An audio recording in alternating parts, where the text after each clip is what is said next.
দেখো ছাত্রছাত্রীরা, আমরা আগের ভিডিওতে দেখেছিলাম দ্য ওয়াইন ক্যাপ, এই পড়াটার পার্ট 1। আজকে আমরা কি দেখব? পার্ট 2। পার্ট 2তে কি আছে দেখো, পড়ছি, ভালো করে মন দিয়ে শুনবে পড়াটা। Since you put me on your head like a hat to keep me safe, যেহেতু তুমি আমাকে নিরাপদ রাখার জন্য তোমার মাথা টুপির মতো রেখেছিলে, I shall give you a different kind of cap in return, আমি তোমাকে একটি অন্য রকমের টুপি দেব।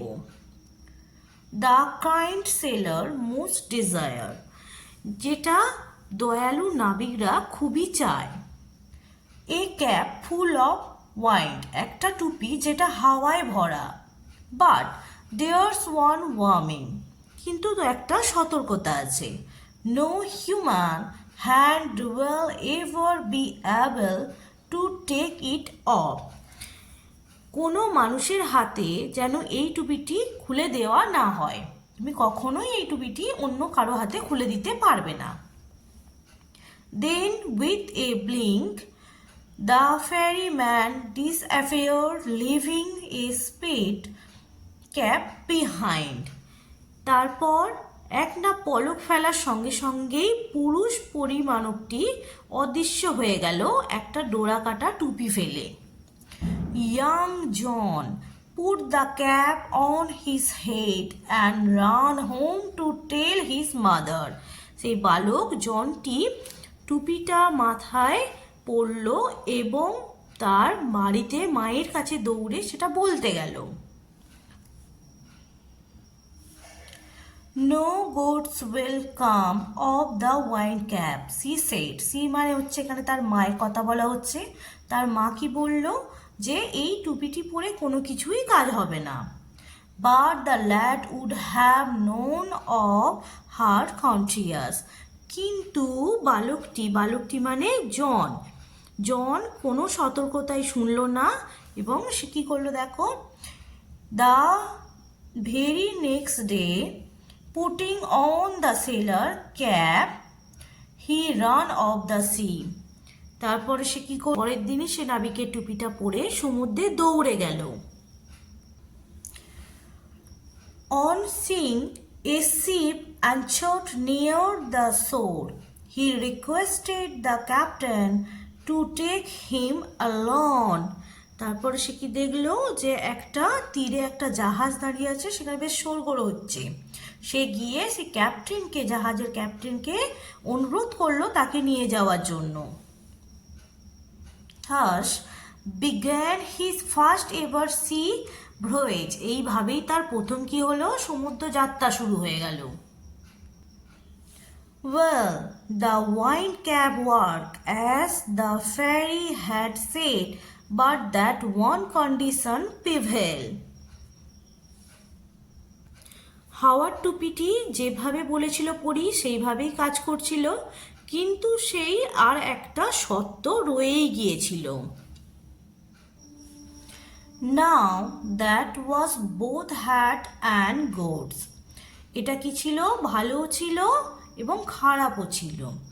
It was bad because John could neither take his cap off before his captain nor at bedtime. এটা কি খারাপ ছিল? কারণ জন ঘুমানোর সময় বা শোয়ার সময়ও সে টুপিটা খুলতে পারত না।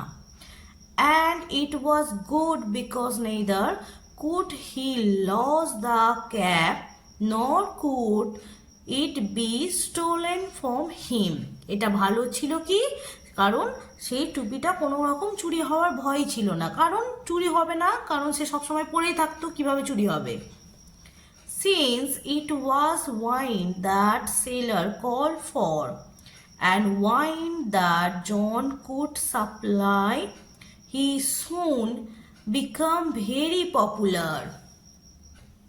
যেহেতু নাবিকরা হাওয়া চাইতো এবং জন সেই হাওয়া সরবরাহ করত, সে দ্রুতই জনপ্রিয় হয়ে উঠল। When he twisted the cap, he could summon the east wind and the west wind.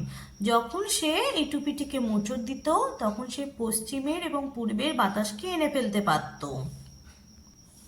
He could also turn it to call both the north as well as the south wind. সেই টুপিটিকে অন্যদিকে ঘুরিয়ে উত্তর দক্ষিণের বাতাসকেও এনে ফেলতে পারত। The captain would therefore never part with his prize sailor and let him ashore. Captain তাই জন্য তার এই মূল্যবান নাবিকটিকে কখনোই তার থেকে কাজ ছাড়া করতেন না এবং তীরেও নামতে দিতেন না। For a year and a day, মানে 1 বছর 1 দিন হয়ে গিয়েছিল, young John did not set foot on land. সে স্থলভাগে পাই রাখেনি। He saw nothing but the charming of the wave. সে জলের মানে সমুদ্রের ঢেউ ছাড়া আর কিছুই দেখেনি। Soon there grew in his heart a strong desire to see the land. তার স্থলভাগ দেখার জন্য মানে মাটিতে যাওয়ার জন্য তার যে সে মাটিতে যাবে বা স্থলভাগে যাবে, কারণ সে অনেক দিন স্থলভাগে যায়নি। এবার দেখো এখানে কিছু ওয়ার্ড দেওয়া হয়েছে, এই ওয়ার্ডগুলো দেখে নাও। ব্লিঙ্ক, ব্লিঙ্ক মানে কি? Open and shut the eyes very quickly, মানে খুব দ্রুতভাবে তাড়াতাড়ি চোখ খোলা এবং বন্ধ করা। কনটিয়াস, কনটিয়াস মানে হচ্ছে সতর্কতা, ওয়ার্মিং। অ্যানচোট, অ্যানচোট মানে কি? Held a ship firmly in position, একটি জাহাজকে একটি নির্দিষ্ট স্থানে আটকে রাখা, যেই পজিশনে আটকে রাখা সেটাকে বলা হয় অ্যানচোট। পিভেল, পিভেল মানে হচ্ছে এক্সিস্টেড, মানে কোনো কিছুর অস্তিত্ব রাখা। টুইস্টেড, টুইস্টেড মানে কি? ব্রেন্ট ইনটু এ পার্টিকুলার শেপ, মানে একটি নির্দিষ্ট আকারে মোচড় দেয়া বা মোচড়ানো। সমান, সমান মানে হচ্ছে order to appear, order to appear মানে কি? মানে দৃশ্যমান কোনো আদেশ করা। প্রাইড, প্রাইড মানে ভেরি ভ্যালুয়েবল, মানে আমরা জানি খুব মূল্যবান। অ্যাসোর্ড, অ্যাসোর্ড মানে কাম অন ল্যান্ড, মানে স্থলে আসা বা স্থলভাগে আসা। চার্মিং, চার্মিং হচ্ছে মুভিং ভায়োলেন্টলি, মানে উত্তালভাবে নড়া।